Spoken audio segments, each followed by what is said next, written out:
Good morning everyone. আজকের ভিডিওটা আমি শুরু করছি সকালবেলা রুটি বানানোর থেকে। বাই দ্য ওয়ে, রুটিটা কিন্তু আমি বানাইনি, জাস্ট আমি বেলে দিয়েছিলাম আর ভাজা এগুলো সব মাই করেছে। আর আমাদের ঘরে রুটি বানালে বেশিরভাগ সময় এরকম উনানে বানানো হয়। আর দুপুরবেলা ভাতের সাথে ডাল ভাজি আমার অত একটা পছন্দ হয়নি, তার জন্য আমি করেছিলাম সুইগির থেকে পিৎজা অর্ডার দিয়ে দিয়েছিলাম। আর তোমরা যারা ভিডিও আমার আগের থেকে দেখো তারা জানো যে আমি পিৎজা খেতে কতটা পছন্দ করি। আমি অনেক ভালো পাই পিৎজা খেতে। তো তার জন্য কী অর্ডার দেবো স্ক্রল করে করে আমি তো পিৎজাটাই অর্ডার দিই। আর এটা কম্প্যাক্ট ছিল একটা, সাথে কোল্ড ড্রিঙ্কসও ছিল এটার। বাই দ্য ওয়ে, পিৎজা খাওয়ার আগে আমি অল্প করে ভাত খেয়ে নিয়েছিলাম, কারণ অর্ডারটা আসতে একটু লেট হচ্ছিলো, তার জন্য আমি অল্প করে জাস্ট 2 গরজ ভাত খেয়ে নিয়েছিলাম। দেন তারপরে খেয়েছিলাম পিৎজা। তারপর আমি ঘুমিয়ে পড়েছিলাম, ঘুম থেকে উঠেছিল আমার টিউশন পড়ানো।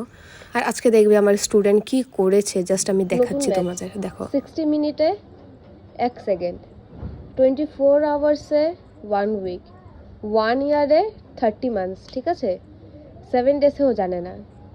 30 ডেজ 1 ইয়ারে, 30 ডেজে 1 ইয়ার, 12 মান্থসে 1 ইয়ার। হ্যাঁ, এখানে 12 মান্থসে যদি 1 ইয়ার হয়, এখানে ও 1 ইয়ারে লিখেছে 30 মান্থস।